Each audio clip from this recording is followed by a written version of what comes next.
So last week I did an Inktense page just using Inktense blocks to add some colour, and it was quite good fun. So I thought this week what I would do a whole page just doing the Ecoline brush pens. Do you know those pens? Now, if you haven't come across these ones before, they're a dye base and they're water reactive pens with a brush nib, and they're really lovely and juicy and very bright colours. Now, I really wasn't that sure when I started how this was going to work out, and I went into it with no plan, so come and join me and count the 15 ways that I use these pens to make this project today. Now, to get the page started, I set up a couple of pages with gesso, and all I'm doing here is kind of putting the gesso on quite thickly and then pressing the pages together, and when you pull them apart you get those really lovely interesting textures, and then just let that gesso dry. Now I decided to work on the double page one, so I set up by just adding some pen colour. So this is technique number 1, and it's using a sponge. Now this is just an ordinary bit of kitchen sponge that I've cut off, and you can add the pen directly onto it, as you can see that I'm doing here, and then smushing it on the page. You can even add some water to your sponge to help move that colour around on the page just a little bit more too. Now with the gesso on the page, I'm actually in effect playing with two surfaces. So you have the more absorbent paper surface, and then on the gesso the colour's going to move around a little bit more. So even when it's dry, and when I add water on top or more colour on top, then there should be a lot more movement. Anyway, we can see how that works as we work through this page. Now you can layer these pens quite nicely and get some colour mixing going, so I'm just going to add some yellow using a clean bit of my sponge just to get some colour mixing and get that lovely green, some greens in some of the areas. I just thought this would be a nice way to start this page off, even though at the moment I just have no theme for it or no idea of what I'm going to do. Just getting some colour down will hopefully kick something off.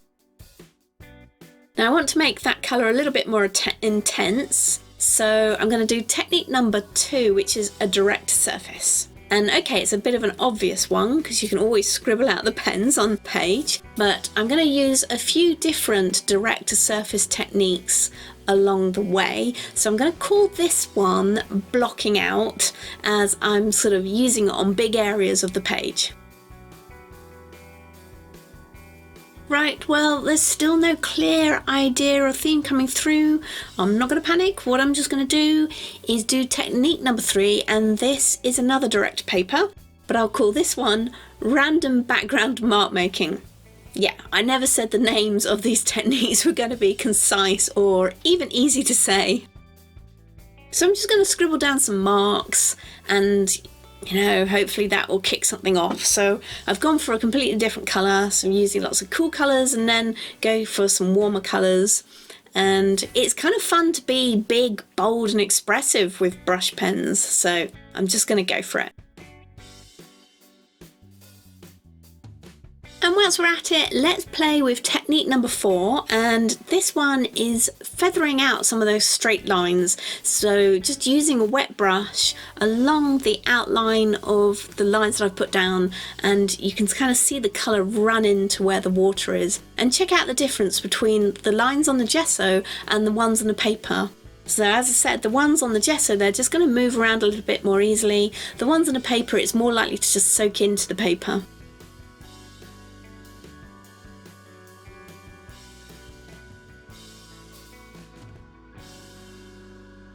Now I'm kind of drawn to the orange pen right at this moment, so I decide to just go for it and make some more direct paper, and this is going to be technique number 5, which is some shape making. And the orange is so rich, and a lot of it is over the gesso part of the page, so I'm going to add some water here, and this should be technique number 6, which is dripping, which you guys know I love doing dripping on my pages. I mean, it's good fun, isn't it? And the gesso works kind of like a resist, so we'll get some lighter orange texture in the circles where I'm putting it over that gesso. So it'll just be another way of adding some texture. Now it's around about here that I start thinking of a theme. Do those round circles look like jellyfish to you? And with that blue-green background, yes, I'm starting to think sea. It's probably left over from the paper whale that I made for the sea-themed video hop a week or so ago. And you know, as I look at this, I can even see those background mark making. Don't they look like a huge fish? Is that just me? Okay, let's see where we can go with this.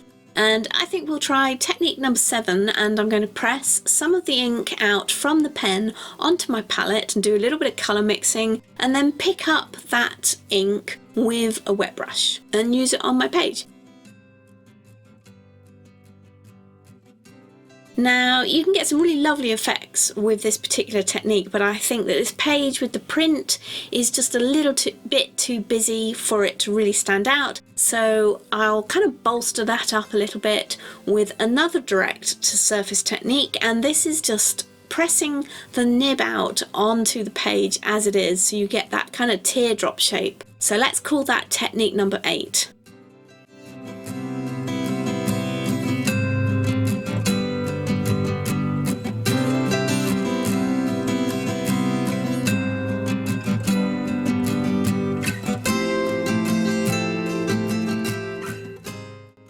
Right, time for a bit of texture, and technique number 9, which is kind of directly linked to technique number 7, and this time I'm scribbling the pen out on the palette and picking up the colour with the wet brush, but I'm going to splatter it on the page instead of paint it on the page.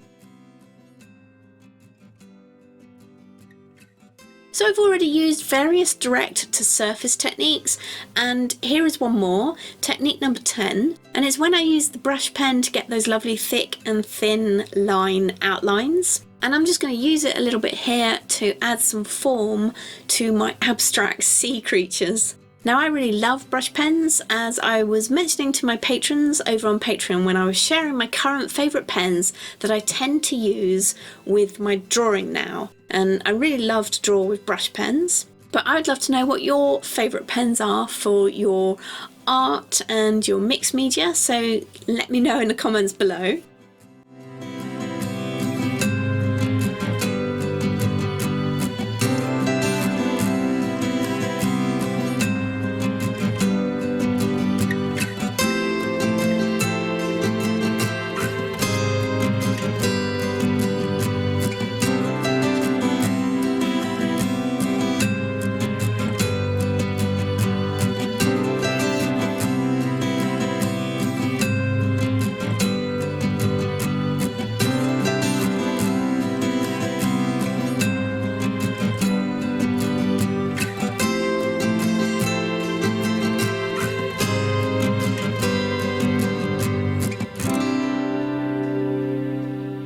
Right, I'm going to use the pens to block out areas again like I did with the yellow in technique number 2, but this time as I do it I'm going to pull out some of the colour from the line that's already on the page. As that wet pen touches the outline, the colour kind of spreads a little. So this is technique number 11. And you can use it as a way to add shading around an outline, so that's a great one to have a play with.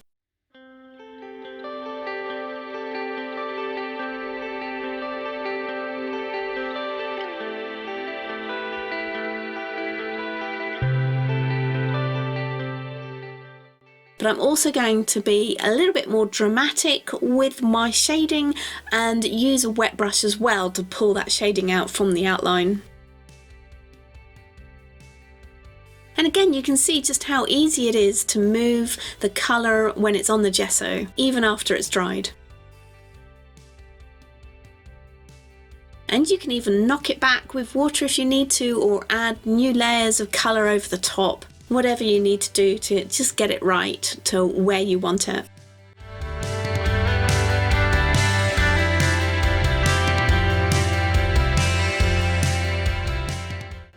So I just take a little bit of time to play around with getting that background sea to the intensity of colour that I want it to be, and just by layering some more of the pen over the top. And it works surprisingly well when you use colours that mix well together.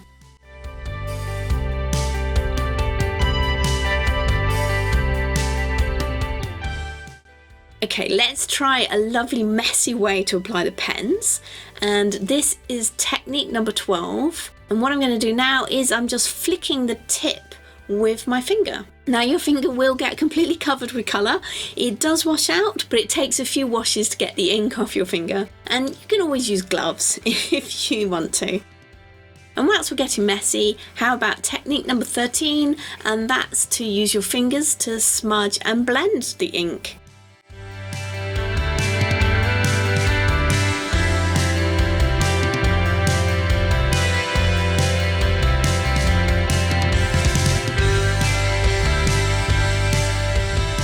And of course, if we're talking about ways of applying these pens, then you kind of have to include writing, don't you? Because it's a pretty obvious one. So technique number 14, writing your sentiments with it. Oh, and I've messed up. Too many L's in my world. But luckily that bit was on some gesso, so quickly I can just remove it with a damp piece of kitchen towel, which kind of makes technique number 15 more about removing the pen than it does about applying it, but still a really useful technique, so I'm going to count it. So have lots of fun trying these out with your pens, and these techniques, they should work on whatever kind of watercolour brush pen you've got. They're not just for the Ecoline ones that I've been using here. So yeah, have a play with what you have in your stash. Now I do have more videos, so if you're looking for some more inspiration for your next art project, here's a suggestion. So if you're curious about my Patreon, then here's a link, and it would be lovely to see you over there, so do come and say hi. Thanks for joining me today, and have lots of fun with whatever art you get up to. I'll catch you all again soon.